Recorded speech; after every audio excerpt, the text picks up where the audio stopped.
రాజ్యాంగబద్ధమైనటువంటి బాధ్యత కలిగినటువంటి పదవిలో ఉన్న మంత్రి గారు పవన్ కళ్యాణ్ గారు ఈరోజు రాష్ట్రంలో ఎక్కడ చూసినా కుల ప్రస్తావన మత ప్రస్తావన తెస్తూ మతాల మధ్య చిచ్చు పెట్టే విధంగా మాట్లాడుతున్నారనేటువంటిది ఈరోజు జరుగుతున్నటువంటి చర్చ.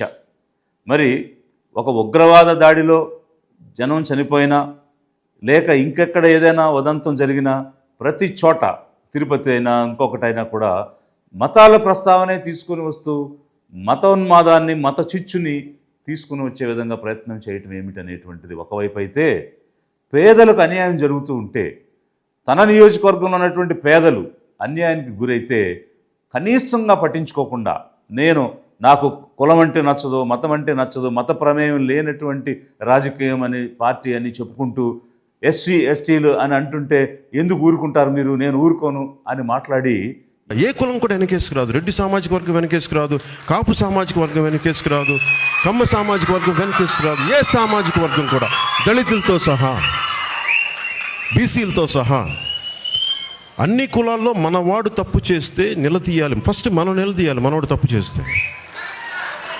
లేకపోతే ఏమైపోద్దంటే ఓట్లు పోతాయేమోనని చెప్పి, అసలు ఓట్లు కాదు, పవన్ కళ్యాణ్ మీ బంధువు అయితే ఏంటి, మీ అన్న అయితే మీ తమ్ముడు, పవన్ కళ్యాణ్ తప్పు చేస్తే పవన్ కళ్యాణ్ కూడా శిక్ష పడాలి. పవన్ కళ్యాణ్ కూడా ఈరోజు అదే ఎస్సీ ఎస్టీలకు అన్యాయం జరిగితే కనీసంగా స్థానిక ఎమ్మెల్యేగా కూడా స్పందించినటువంటి వ్యక్తి ఎవరిని చూశామనంటే మంత్రిగా ఉన్నటువంటి పవన్ కళ్యాణ్ గారిని చూశామని అక్కడికి వెళితే, నేను మల్లాం గ్రామం వెళితే అక్కడ ఉన్నటువంటి ప్రజలు చెప్తున్నటువంటి విషయం. రాలేదు సరికదా సార్, ఎక్కడ కూడా మాట్లాడలేదు సార్.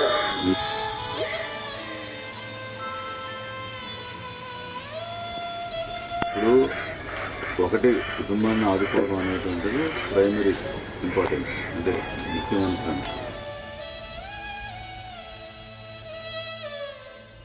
మీరు శ్రీకాకుళంలో ఒక కాపు కమ్యూనిటీకి చెందిన వ్యక్తి చనిపోతే వెళ్తారు, కావలిలో ఒక బలిజ కమ్యూనిటీకి చెందిన వ్యక్తి చనిపోతే వెళ్తారు. వెళ్ళండి, మీరు స్వజాతి కోసం నిలబడండి, మేము అభినందిస్తున్నాం, ఆహ్వానిస్తున్నాం. అయితే తన వారికి ఒక రకంగా కాని వారికి ఇంకొక రకంగా ప్రవర్తించడం అనేటువంటిది ఒక రాష్ట్ర మంత్రిగా మీకు చెల్లదు. ఎందుకనంటే రాష్ట్రానికి మంత్రి మీరు, అంతేగాని ఒక జాతికో ఒక మతానికో మంత్రి కాదు మీరు.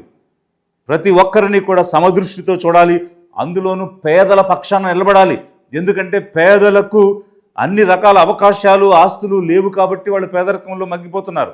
అలాంటి వాళ్ళ వైపు మనం పక్షపాతంగా ఉండాలి, అలాంటి వాళ్ళ వైపు మనం బయాస్గా ఉండాలి. అంతేగాని వాళ్ళకు అన్యాయం జరిగితే కనీసంగా స్పందించకపోవడం ఏమిటి?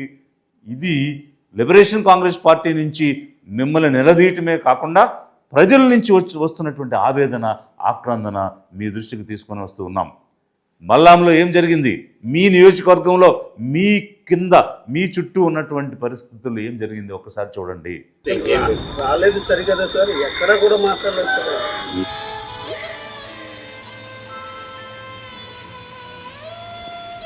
ఇప్పుడు ఒకటి కుటుంబాన్ని ఆదుకోవడం అనేటువంటిది ప్రైమరీ ఇంపార్టెన్స్, అంటే ముఖ్యమైన. జల్లి బాబు అనేటువంటి ఇంటిలో, ఒక కాపు కమ్యూనిటీకి చెందినటువంటి వ్యక్తులు ఇంటిలో ఎలక్ట్రిసిటీ ప్రాబ్లం వస్తే సురేష్ అనేటువంటి ఒక షెడ్యూల్ కాస్ట్కి సంబంధించినటువంటి వ్యక్తి వెళ్ళి రిపేర్ చేసినటువంటి సందర్భం. మరి ఆ సందర్భంలో ఏం జరిగింది, కరెంట్ షాక్ కొట్టి అతను చనిపోవటం జరిగింది. మరి ఆ విధంగా చనిపోయినటువంటి వ్యక్తి నిరుపేద కుటుంబానికి చెందినటువంటి వాడు. నేను వెళ్ళి చూశాను. నేను వెళ్ళినటువంటి సమయంలో అక్కడ ఎక్స్ ఎమ్మెల్యే వర్మ గారు కూడా అదే సమయంలో ఆ ఇంటిని, ఆ కుటుంబాన్ని పరామర్శించడానికి వచ్చున్నారు. ఇల్లు లేక ఇల్లు కట్టుకోవాలని పునాది వేసుకుని గుడిసెలో నివసిస్తున్నారు. 2 సంవత్సరాల నుంచి స్తోమత లేక వాళ్ళు ఇల్లు నిర్మాణం చేసుకోలేకపోయారు.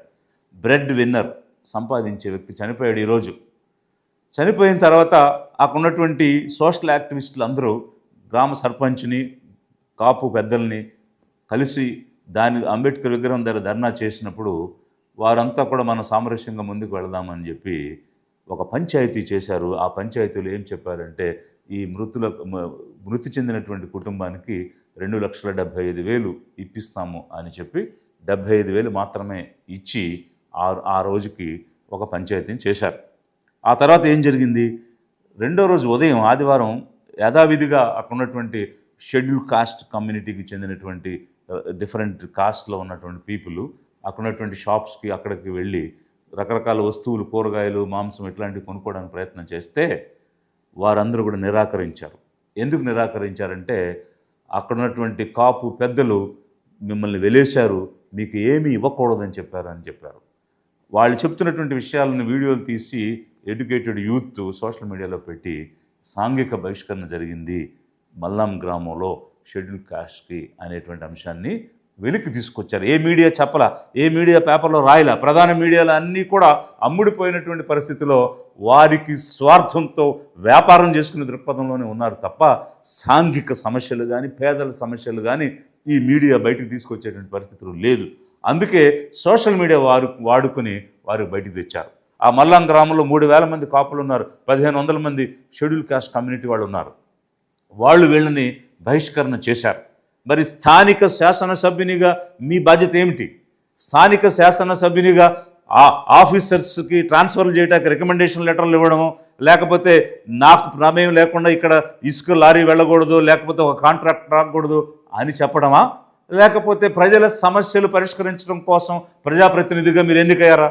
ఈరోజు రాష్ట్రంలో ఏం జరుగుతుందంటే ప్రజాప్రతినిధులుగా ఎన్నికైనటువంటి ఎమ్మెల్యేలు ఆ ప్రతినిధులుగా చట్టసభలోకి వెళ్ళి అసెంబ్లీలో చట్టాల గురించి మాట్లాడి కార్యనిర్వాహక వర్గం ఎగ్జిక్యూటివ్ మినిస్ట్రీ ఏ విధంగా పనిచేస్తుంది, వారు పనితీరు ఎలా ఉందని రివ్యూ చేయటం మానేసి ఉద్యోగుల రికమెండేషన్ లెటర్స్, ఇసుక లారీల గురించి, మైనింగ్ గురించి వెళుతున్నారు. అది అసలు వాళ్ళ ఉద్యోగమే కాదు, వాళ్ళ డ్యూటీనే కాదు. మరి మీ నియోజకవర్గంలో చనిపోయిన వ్యక్తి ఒక జనసేన క్రియాశీలక సభ్యుడు. ఎన్రోల్మెంట్ కూడా చేస్తున్నారు, సభ్యత్వానికి సంబంధించినటువంటి ఎన్రోల్మెంట్ ఉంది, ఒక ఐడెంటిటీ కార్డు ఉంది.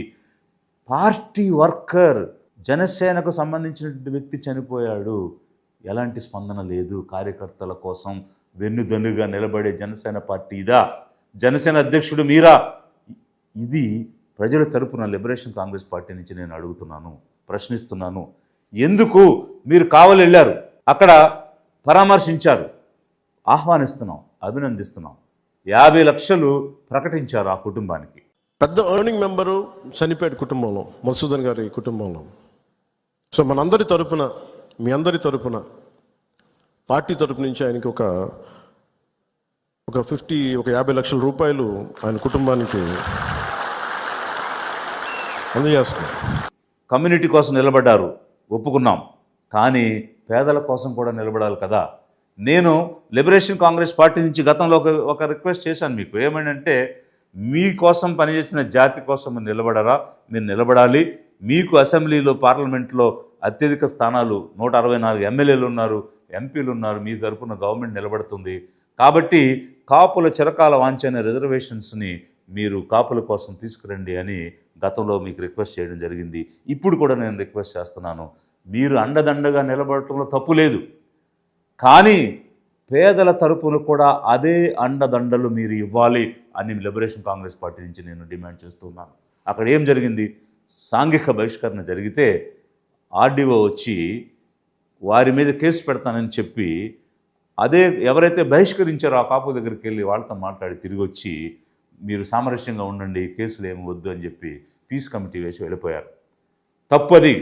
ముందు కేసు పెట్టాలి, కేసు రిజిస్టర్ చేయాలి. చేసిన తర్వాత రోజు తెల్లవారు లేస్తే ముఖముఖాలు చూసుకోవాలి, కలిసి జీవించాలి, కలిసి నడవాలి. కాబట్టి మీరు సామరస్యంగా ఉండండి అని చెప్పి ఒక పీస్ని, శాంతిని అక్కడ నెలకొల్పడం అనేటువంటి దానిలో తప్పు లేదు. కానీ బహిష్కరణ జరిగినటువంటి అంశాన్ని మీరు రికార్డులోకి తీసుకురాకుండా దానిని మారేడుకాయ చేసే విధంగా చేయడం అనేటువంటిది కరెక్ట్ కాదు అనేది ఒకవైపు అయితే, మరి మీ కమ్యూనిటీకి చెందిన వ్యక్తి చనిపోతే జనసేనకు సంబంధించిన వ్యక్తిని 50 లక్షలు అక్కడ ఇచ్చారు కదా. మరి పేదవాడు, కనీసం నివసించడానికి ఇల్లు లేనివాడు చనిపోతే అక్కడెందుకు మీరు జనసేన నుంచి 50 లక్షలు ఇవ్వలేదు? సింహాచలంలో గోడ కూలి చనిపోతే ప్రభుత్వం 25 లక్షలు ప్రకటించింది. అక్కడ యాక్సిడెంట్ జరిగింది, ఇక్కడ యాక్సిడెంట్ జరిగింది. ఇతను కూడా కరెంట్ షాక్ కొట్టి యాక్సిడెంటల్గా చనిపోయాడు. 39 సంవత్సరాలు ఉన్నటువంటి వ్యక్తి, bread winner of the family. ఈరోజు ఫ్యామిలీ వీధిని పడిపోయింది, జీవనోపాధి లేకుండా. మరి అక్కడెందుకు 25 లక్షలు సీఎం రిలీఫ్ ఫండ్ నుంచి ఇప్పించలేదు? స్థానిక శాసనసభ్యునిగా మీ బాధ్యత కాదా? లిబరేషన్ కాంగ్రెస్ పార్టీ నుంచి మేము డిమాండ్ చేస్తున్నాం, ప్రభుత్వ పరంగా వచ్చేటువంటి 25 లక్షలు ఈ సురేష్ కుటుంబానికి ఇచ్చి తీరాలి. జనసేన పార్టీ నుంచి మీరు 50 లక్షలు ఏదైతే కావాలో ప్రకటించారో అదే విధంగా 50 లక్షలు ఇక్కడ కూడా ఈ క్రియాశీలక సభ్యత్వం కలిగినటువంటి సురేష్కి ఇచ్చి తీరాలనేటువంటిది మేము డిమాండ్ చేస్తూ ఉన్నాము.